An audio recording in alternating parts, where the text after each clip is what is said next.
জলে ভাসা পদ্মপাতা, সে পাতায় বড় বড় পা ফেলে সতর্ক চলাচল জলময়ূরের। এটি একটি পুরুষ জলময়ূর। প্রেমিকাকে কাছে ডাকতেই তার সব চেষ্টা, সে ডাকে সাড়া দিয়ে কাছে আসে স্ত্রী ময়ূর, তবু পাত্তা দেয় না।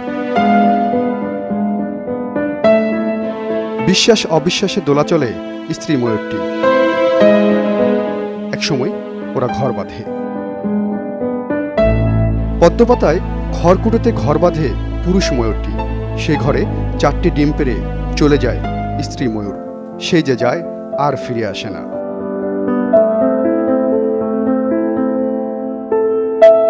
ডিমের দায়িত্ব নেয় পুরুষ ময়ূরটি। টানা 26 দিন ডিমে তা দেয়। একে একে ডিম ফুটে বেরিয়ে আসে জলময়ূরের ছানা।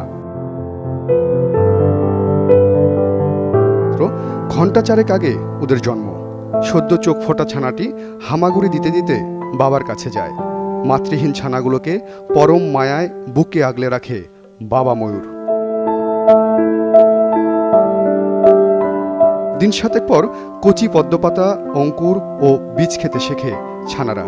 সেই সাথে শেখে বেঁচে থাকার মন্ত্র। এভাবে 2 মাস পর্যন্ত বাবার কাছেই থাকে শিশুরা।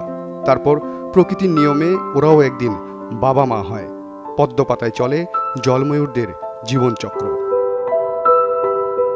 হোসেন সোহেল, 71।